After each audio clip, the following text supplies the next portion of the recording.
So I'm back and I have all the instruments, well at least I think I do. So let's place them. We got Tender Claw.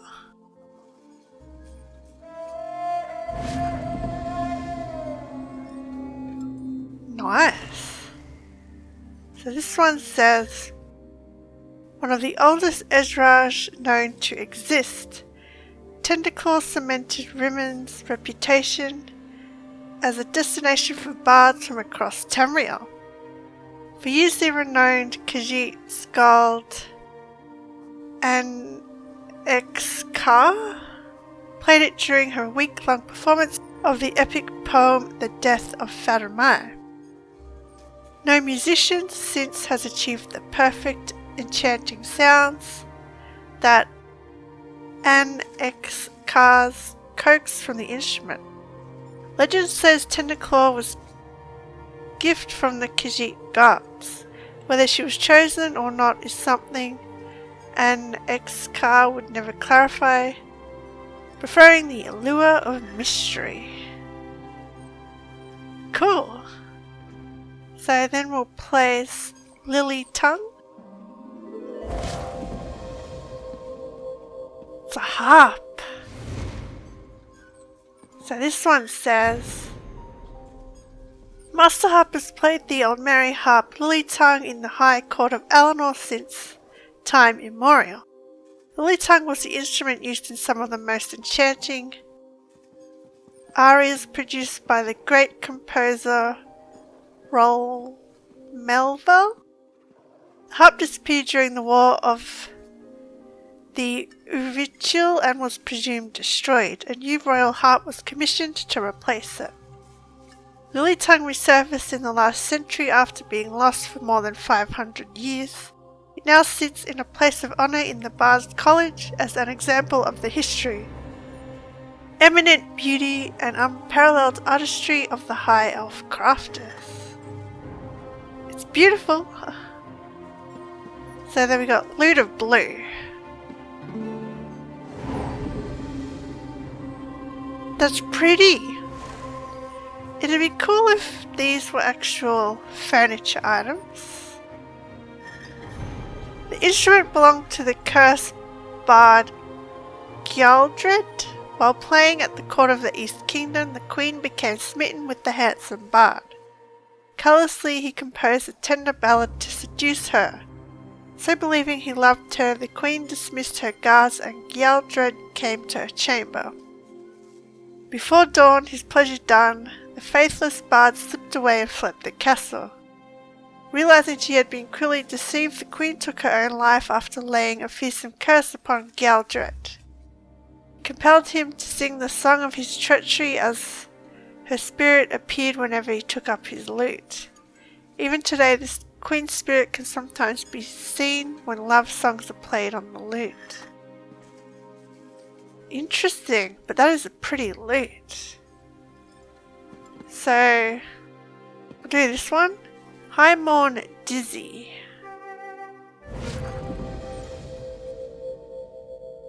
That one's pretty. A flute of Akaviri design, this instrument was played at the funerary procession for the last Akaviri potentate, Saviren Chorak. It is said that as the sad and haunting notes of the dizzy were played, the Akaviri faithful in attendance broke into tears, hearing the distant voice of their homeland. Even non-Akaviri were moved by the mournful, yearning tones, some even more than the Akaviri themselves. Interesting. So we'll do Jarl's Bane. Oh wow.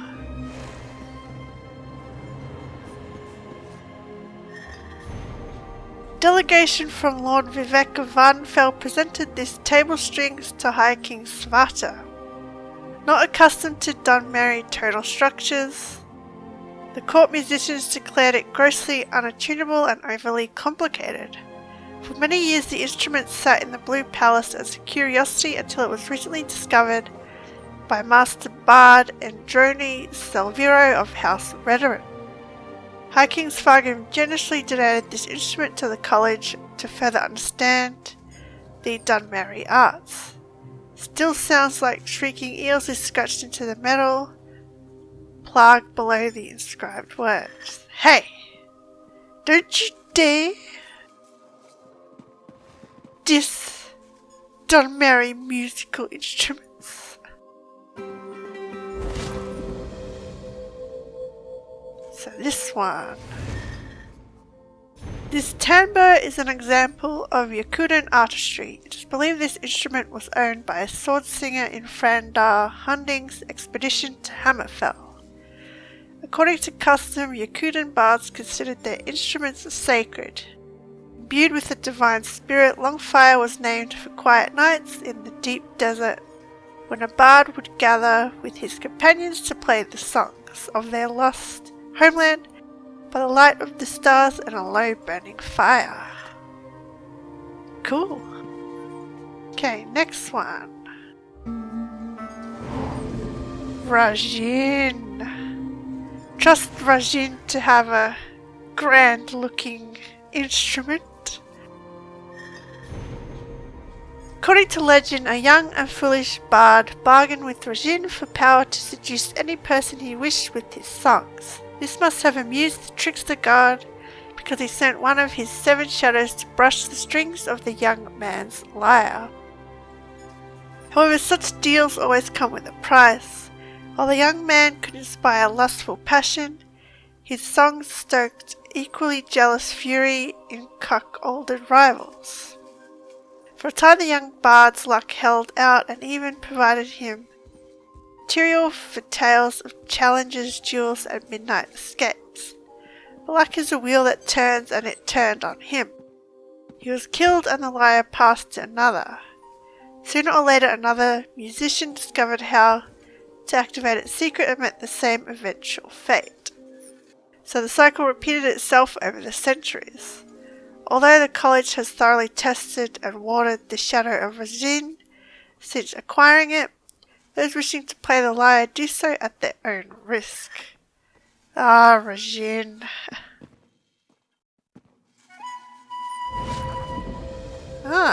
It's a pan flute.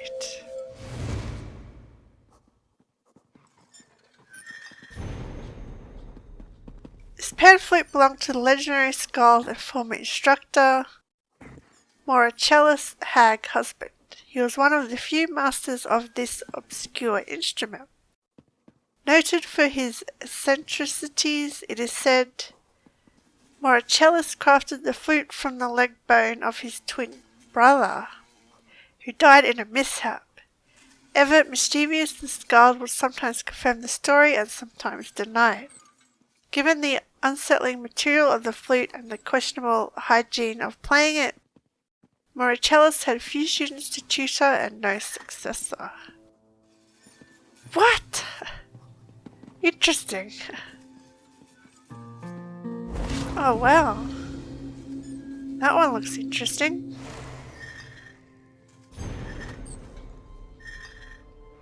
Crude version of a lyre. Its provenance tells of twin Breton brothers, Dozin and Jiban. Ever competitive, they were still very close.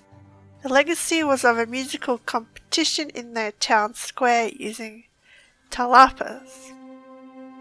They drew such a crowd with their raucous high-tempo interplay that people started dancing and cheering. Locals remember it as the greatest concert they ever heard. Afterward, Jiban challenged Dozin to a race home. When a hillside trail narrowed, Jiban got the better of Dozin. Nearing home, Jiban had victory in his sight but looked back before the finish to see Dozin was not behind him. Dozin had fallen down the hill, dashed against the boulders. He was bleeding profusely. Pallid and breathing shallow, Dozin said all he could remember was their triumphant musical competition. The townsfolk had declared no winner but were inspired by the interwoven song. Knowing his end was near, he bade Jiban vow to use his sinew to craft a new talpa and use it to inspire the people to dance. Jiwan did so, crafting this very instrument with his brother's sinew, but could not bring himself to play it with joy, so he donated it to the Bard's College. That's a sad tale. Okay, Kothringi.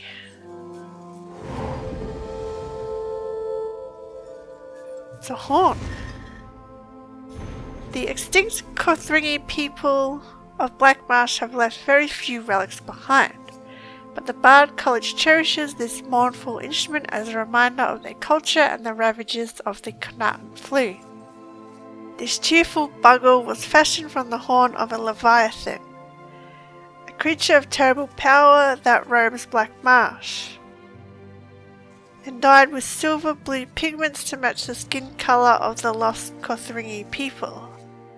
The loud ringing tones are as joyful and uplifting as the Kothringi people in their prime. Yeah, shame there's no Kothringi left. Well, there was one. Sorry, more than one. There was a settlement in Shadowfen, I believe, from memory. A flute. One of the last flutes crafted by the legendary Imperial flutesmith Parteron Atea. Parteron's flutes were rare and coveted. This is the last one he finished working on before he died, which he specifically donated to the Bard's College to be enjoyed and preserved for the centuries to come. Though some of his fires are still used around Tamriel, most are kept hidden away by collectors or the supremely talented flutists within the Atea family.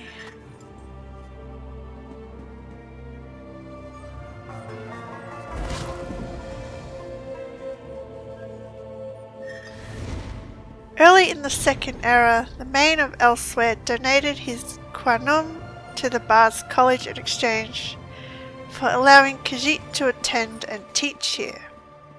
At the time, high-ranking Khajiit officials sought ways to preserve and spread their culture against the encroaching imperial rule of the Riemann dynasty. This Quanum was played at the celebration to announce the end of the Dacian plague that devastated Elsewhere. Named Jahar Fuzjar, or Instrument of Celebration. Today it reminds us to glory in life and never forget the old songs. Okay, we've got War Drum.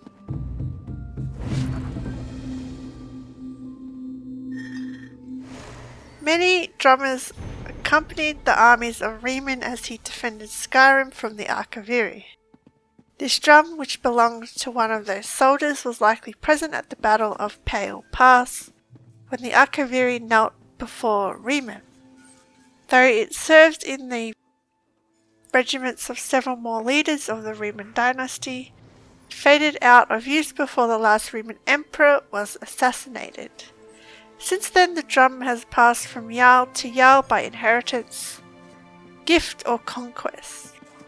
The drum now sounds on the feast days of the great heroes of Skyrim. I'll place this one.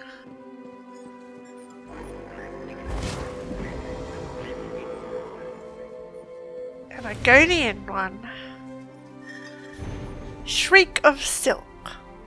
One of the few famous travelling Argonian bards, Softbeak, brought this unique specimen of the Vossa Subtle to the college in the 3rd century.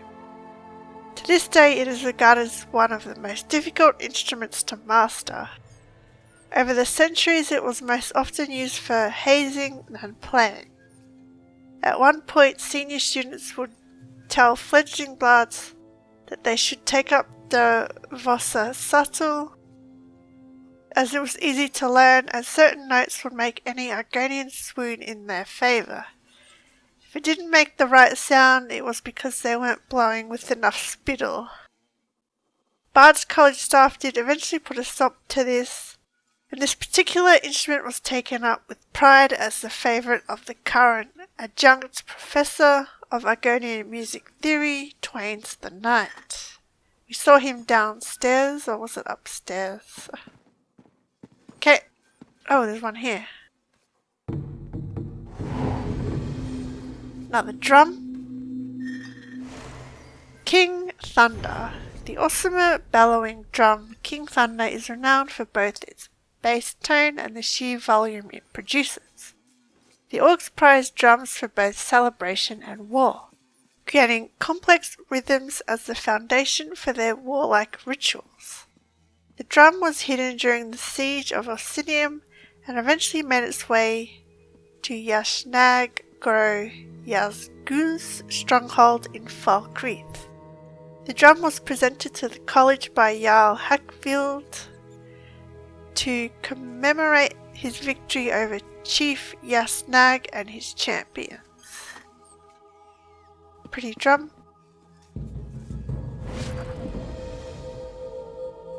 Another drum. Skytalker.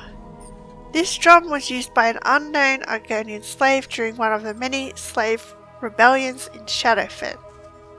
Although the owner's name is lost to history, oral tradition says the drum, named Skytalker, was used to send messages to different slave gangs during the revolt. Drum voices are often described as inspiring the rebels to great deeds. This drum is a reminder to all bards that even in the worst of times, music can raise the spirit and inspire soul. That is so true, so true.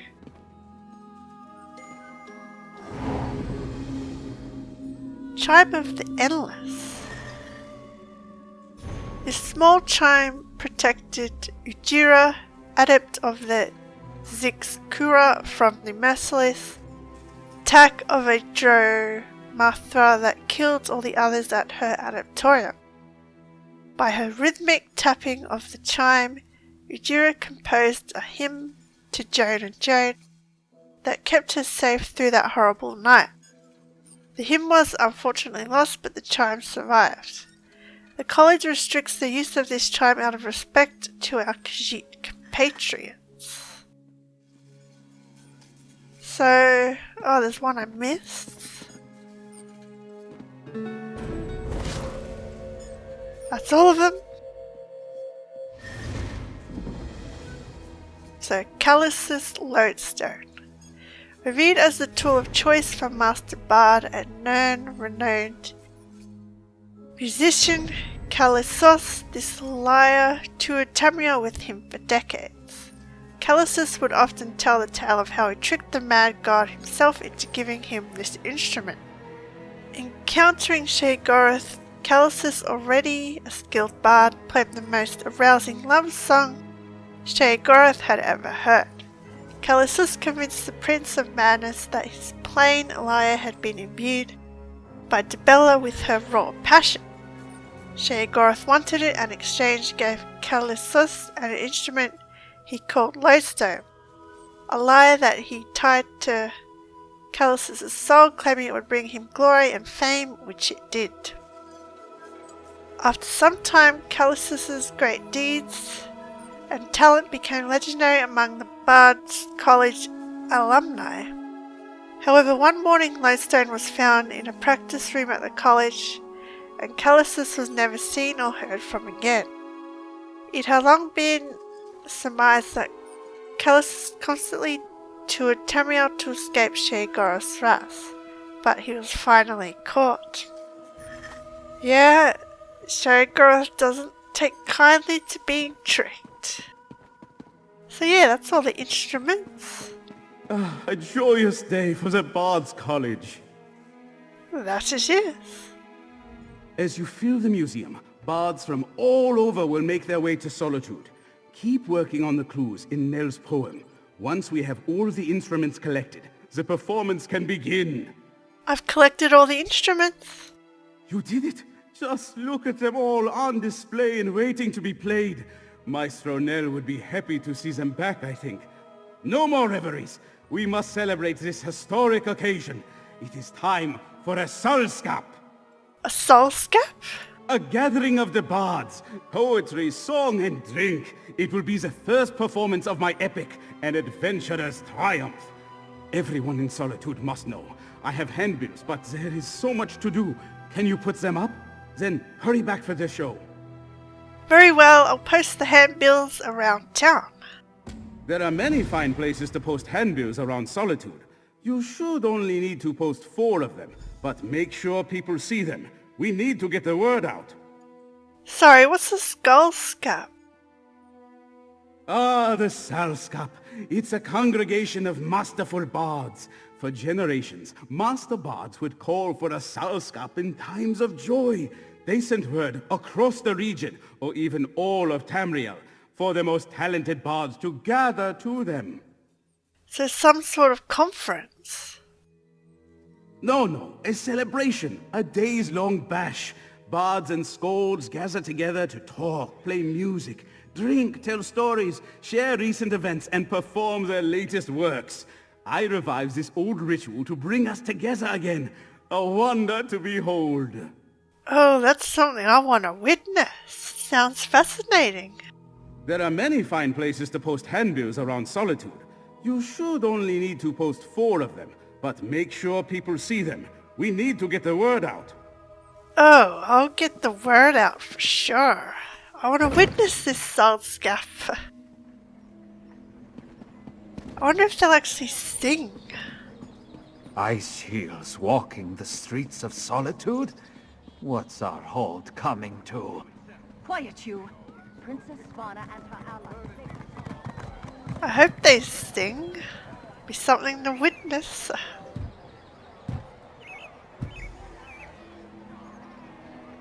Bards College Salskap tonight. Bards of Tamriel, people of solitude.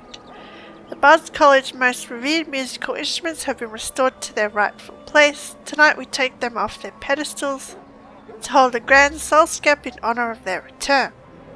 A traditional bard party includes the premiere performance of an adventurous triumph. Join us for a night of song and feasting that Solitude will never forget. Oh, I'll be there. So yeah, we'll place these around where people can see them.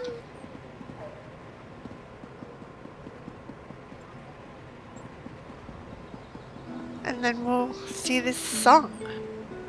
Hero's Triumph, probably about us. Because we got all the instruments back.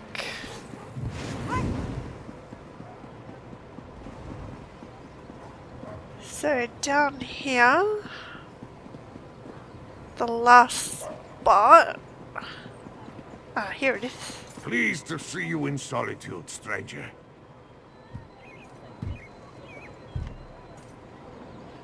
Okay, back to the college.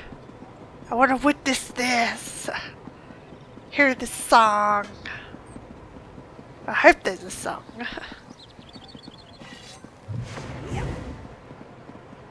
Nothing brings people together like music.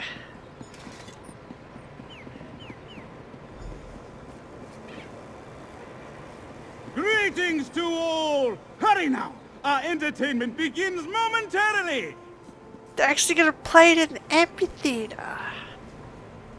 Time for the Salskap to begin.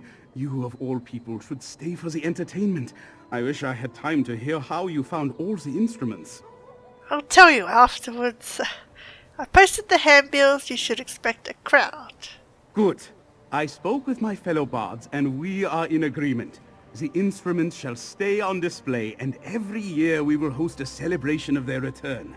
This way, everyone can play and hear them. I reserve the seat of honor for you. Enjoy. That's a great idea. At least I won't have a civil war about it. So yeah, I got the music box. Let's go. Everyone ready? Aye, tuned up.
That's really cool, I like that.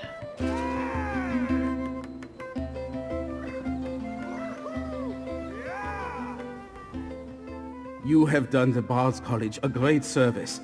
Look at all my fellow musicians playing these fine instruments in concert. Already it is healing old wounds. Maybe I just finished Maestro Nell's plan. Who can say? Who can say? So what will you do now? It's an exciting time in the Bard's College. We'll discuss the instruments, schedule times to take them down from their stands and cases to play for special events. Well, some maestros are even considering teaching lessons about them. My thanks to you. It's a good idea. Do you think it will last? Disagreement? Well, I don't see a reason to upset the compromise. Though future generations of bards, I can't say for certain. But that's why we write songs and poems about our triumphs, to light a path for others in their time of need. I hope that works. You have done the Bard's College a great service. Look at all my fellow musicians playing these fine instruments in concert. Already it is healing old wounds. Maybe I just finished Maestro Nell's plan. Who can say? Well, that was cool. Nothing brings people together like music, as I said before. It's definitely a cool quest to do. So yeah, that's it for all the Western Skyrim and Greymoor quests. I really enjoyed all the quests here. And yeah, it was good seeing the Bard's College again. So I will see you around. Thank you for watching.